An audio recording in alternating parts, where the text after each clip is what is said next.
Shalom. Ya, selamat tahun baru 2022. Pesan Tuhan yang kita dapatkan melalui gembala di tahun baru ini adalah nantikanlah Tuhan. Kita akan lihat ayatnya di Yesaya pasal 40 ayat 31. Kita akan baca bersama-sama. Yesaya pasal 40 ayat 31, 3, 2, 1. Tetapi orang-orang yang menanti-nantikan Tuhan mendapat kekuatan baru. Mereka seumpama raja wali yang naik terbang dengan kekuatan sayapnya. Mereka berlari dan tidak menjadi lesu, mereka berjalan dan tidak menjadi lelah. Ini adalah ayat yang kita dapatkan untuk kita lakukan sepanjang tahun ini. Supaya kita seperti raja wali. Burung raja wali ini ada satu burung yang sangat menarik. Saya sempat browsing dan juga mengecek berapa banyak negara yang memakai lambang burung raja wali. Dan ternyata banyak sekali. Yang paling dekat, ya Indonesia sendiri memakai lambang burung Garuda. Garuda itu burung sejenis burung raja wali. Amerika Serikat memakai lambang burung raja wali. Jerman, Mesir, Rusia, Uni Emirat Arab, Thailand, Yordania, banyak sekali negara-negara lainnya juga memakai lambang burung raja wali. Ini jadi satu pertanyaan yang menarik. Mengapa mereka menggunakan lambang burung raja wali? Karena katanya burung raja wali itu melambangkan suatu keberanian, suatu kebanggaan, suatu anugerah, suatu keindahan, suatu kekuatan yang mendominasi, suatu kemuliaan. Itu alasan mereka memakai lambang burung raja wali. Tetapi Alkitab kita mencatat, terutama di PL, juga Tuhan memakai lambang atau binatang yang melambangkan tentang sayap yang mengangkat orang-orang percaya ke atas. Tentang perlindungan kepada orang-orang percaya berupa lambang burung raja wali. Jadi Tuhan sendiri memakai. Bahkan kitab Wahyu dan Daniel juga. Dan nabi-nabi yang lain mendapat penglihatan. Ada binatang yang menyerupai binatang. Salah satunya wajahnya adalah seperti raja wali. Ada wajah singa, wajah manusia, wajah lembu. Tapi salah satunya ada wajah burung raja wali. Jadi raja wali ini banyak sekali dipakai. Dan pagi hari ini kita akan belajar mengenai lambang burung raja wali ini. Apa yang Tuhan maksudkan seperti burung raja wali yang terbang tinggi dan mendapatkan kekuatan baru. Dan merenungkan berdasarkan dua kata yang dipakai dalam kitab Yesaya 40 ayat 31 ini. Itu ada kata kafah dan kata koah. Kata kafah, Bapak Gembala sudah sampaikan, datang dan fokus pada Tuhan. Yang kedua artinya datang dan menjadi satu dengan Tuhan atau binding, mengikat. Nah berdasarkan kedua kata ini juga saya coba merenungkan dan apalagi yang Tuhan maksudkan dengan menanti-nantikan Tuhan. Yang pertama yang saya dapatkan adalah bahwa kita harus berani naik ke atas awan. Burung raja wali terkenal sebagai burung yang besar, mempunyai sayap yang kuat, dan dia bisa terbang menembus awan. Bisa terbang menembus awan. Ketika saya renungkan, apa bedanya seekor burung raja wali ketika dia ada di bawah awan. Di bawah awan yang terjadi adalah hujan, petir, angin besar, badai. Ketika seekor burung raja wali hanya bisa terbang atau dia memutuskan untuk terbang di bawah awan, makanya juga akan mengalami yang namanya hujan, petir, badai, dan lain-lainnya. Tetapi ada sesuatu yang menarik. Ketika Tuhan mengumpamakan orang-orang percaya itu seperti burung raja wali, dia mempunyai pilihan. Kita punya pilihan. Yang pertama pilihannya adalah kita bisa naik ke atas awan. Nah, menyangkut naik ke atas awan ini, ada beberapa yang saya dapatkan, ini menyangkut ada 4 hal. Yang pertama adalah tentang anugerah. Yang kedua tentang pengharapan. Yang ketiga tentang iman. Dan yang keempat tentang kepercayaan.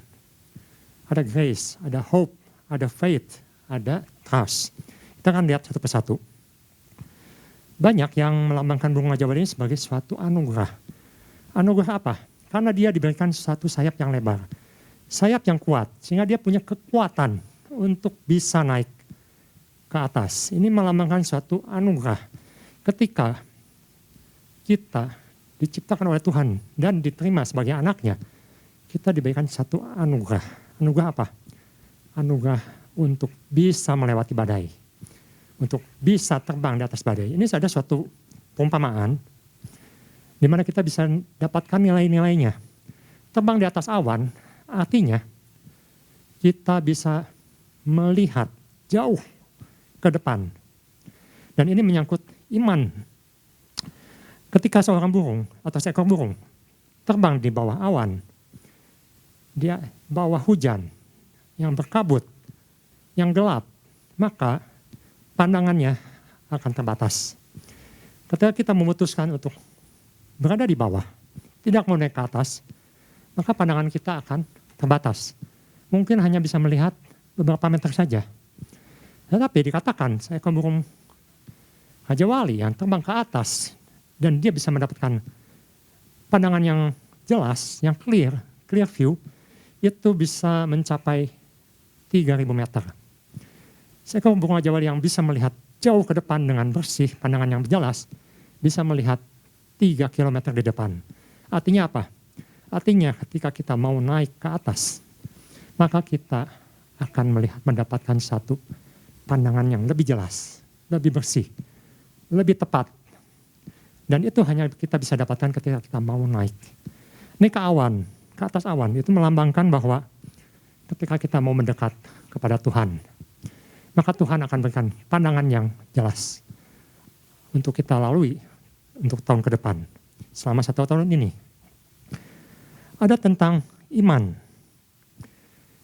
Dikatakan, saya sempat cek tentang burung Raja Wali ini, ternyata katanya ada satu artikel yang menuliskan bahwa burung ini bukan cuman mempunyai kekuatan atau sayap lebar, tetapi dia punya satu sifat atau satu sikap yang dia ambil ketika dia menghadapi adanya suatu badai di depan, dia mempunyai keberanian untuk naik ke atas.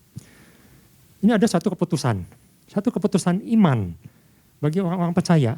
Apakah kita mau naik ke atas, melewati badai? Karena kita percaya di atas awan itu, Tuhan akan membuat sesuatunya menjadi lebih tenang. Sesuatunya menjadi lebih terkendali. Di bawah badai semuanya berantakan. Kita tahu, saya tidak mengatakan bahwa orang percaya tidak mengalami badai. Tapi ada satu keputusan yang harus diambil untuk melewati badai itu. Beberapa hari yang lalu saya baca katanya corona itu sudah mulai bermutasi lagi. Ada yang disebut dengan Omicron, atau yang disebut dengan Floracon, apalah, macam-macam. Bahkan ditemukan lagi. Saya pikir, Tuhan, kapan selesainya? Wabah ini seperti badai yang kita alami, sudah kita lalui hampir 2 tahun.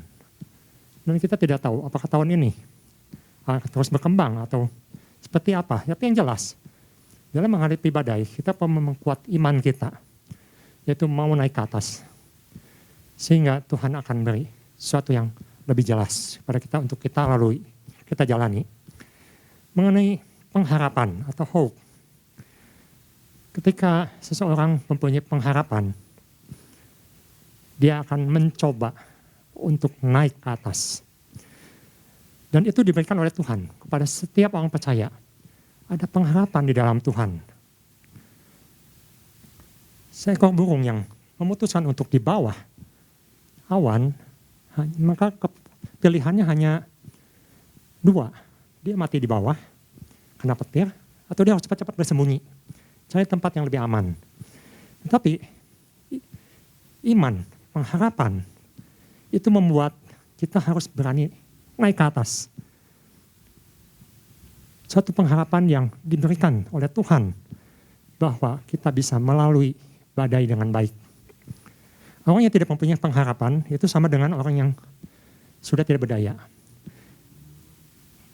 Dikatakan bahwa kemenangan itu ketika seorang punya pengharapan itu sudah melebihi 50% akan kemenangan. Sedangkan orang yang tidak berpengharapan, dia itu sama dengan orang yang sebenarnya sudah kalah dalam peperangan. Jadi Tuhan itu berikan kita pengharapan. Sama seperti seekor burung yang mau naik ke atas. Karena dia tahu di atas ada satu pengharapan yang lebih baik. Ada sesuatu Tuhan yang Tuhan janjikan lebih baik untuk kita. Walaupun mungkin di sana ada resiko lain, tapi kita percaya Tuhan akan berikan yang lebih baik. Dan di sini kepercayaan itu menyangkut trust atau kepercayaan. Ada sedikit perbedaan kalau dalam terjemahan New Living Translation atau NLT dikatakan those who trust. Jadi ayat ini hanya berlaku untuk orang-orang yang mempercayakan dirinya pada Tuhan. Ada sedikit perbedaan antara belief dan trust. Kalau belief, itu kita baca firman dan kita percaya. Tetapi kita belum melakukan. Iman itu belum dikerjakan. Tapi kalau trust, itu iman yang dilakukan. Kita mempercayakan iman kita dengan berjalan bersama Tuhan. Nah, itu namanya trust. Jadi, those who believe, those who trust, yang mau mempercayakan kepada Tuhan. Yang menarik, ketika seekor burung Raja Wali, ketika dia hendak naik ke atas, dia memanfaatkan angin yang besar itu untuk naik ke atas. Ini sama persis seperti yang Tuhan katakan dalam Yesaya 40. Ketika orang Israel pulang dari pembuangan, akan pulang dari pembuangan, Tuhan katakan ada satu pengharapan yang baru. Di mana mereka harus mengingat bahwa Tuhan adalah Tuhan yang kuat.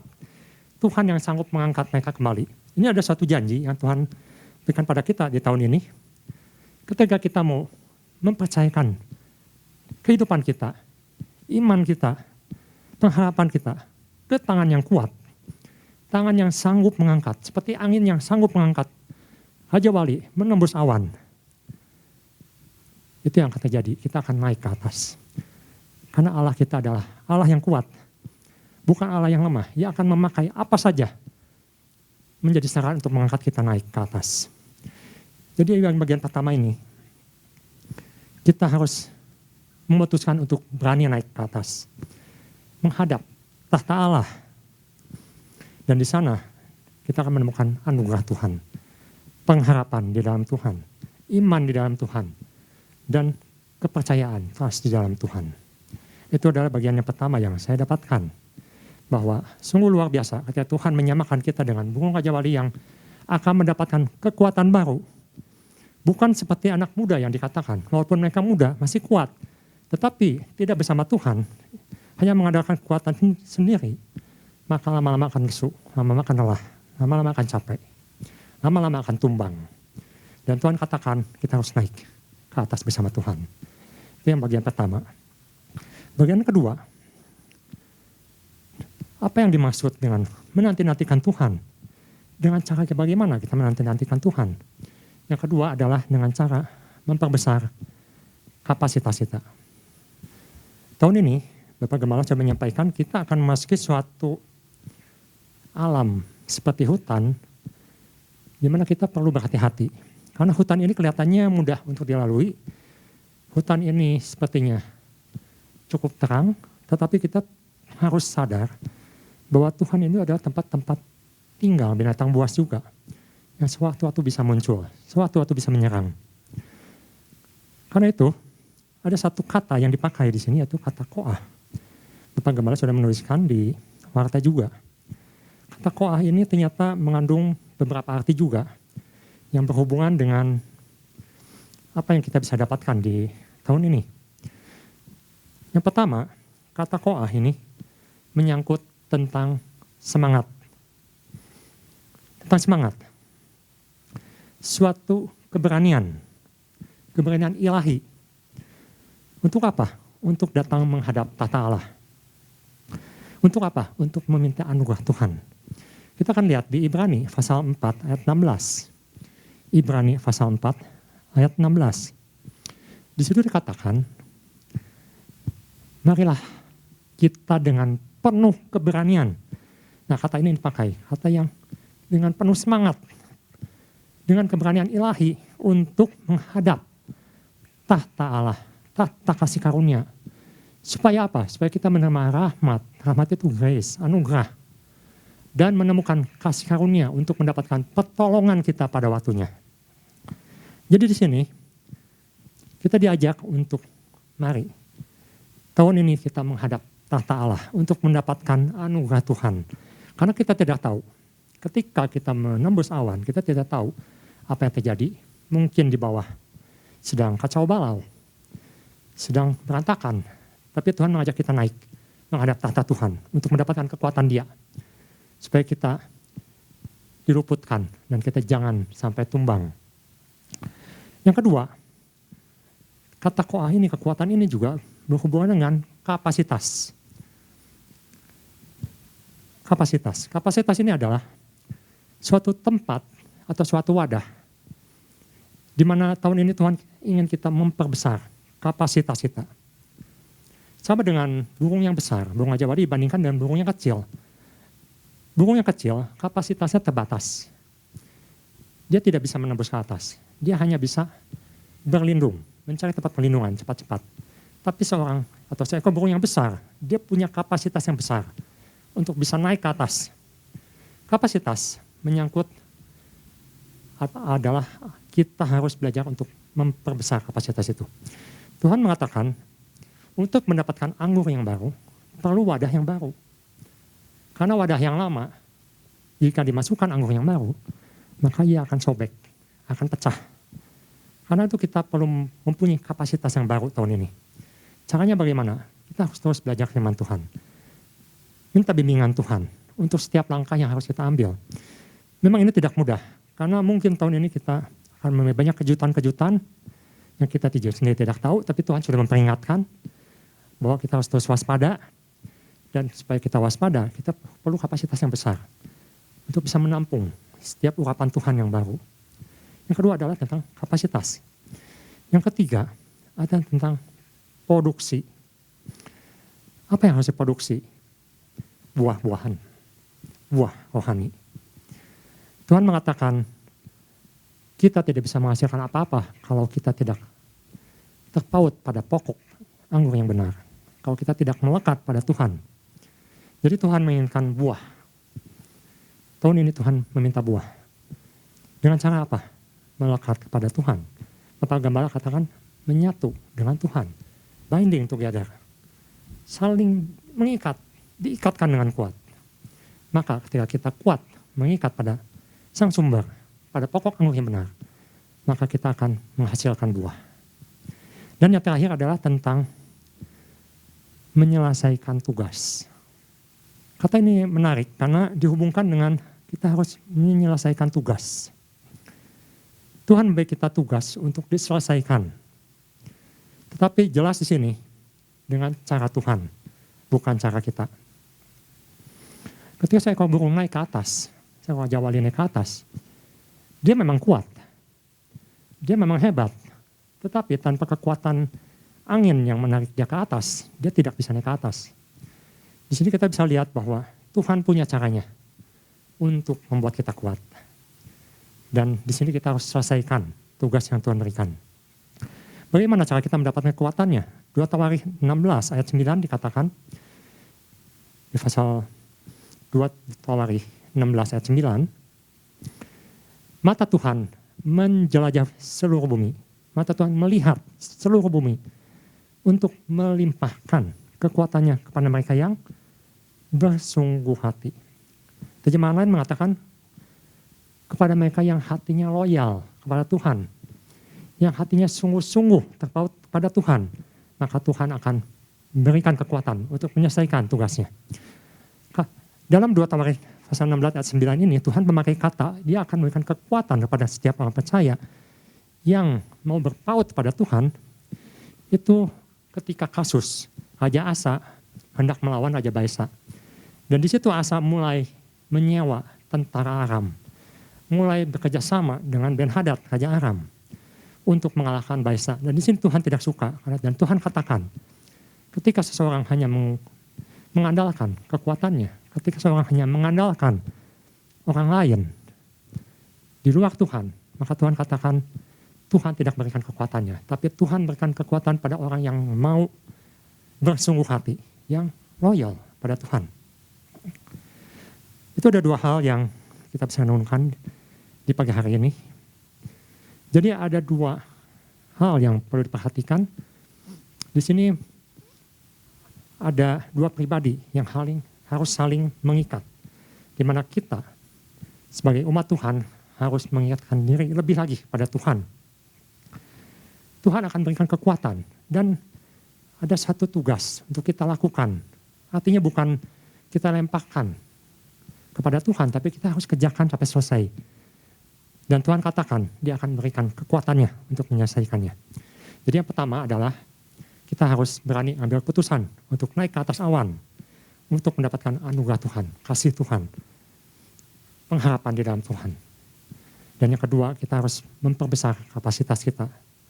Kita harus selesaikan tugas kita, dan kita harus punya kapasitas yang baru untuk berjalan bersama Tuhan. Sekian firman Tuhan, Tuhan Yesus memberkati.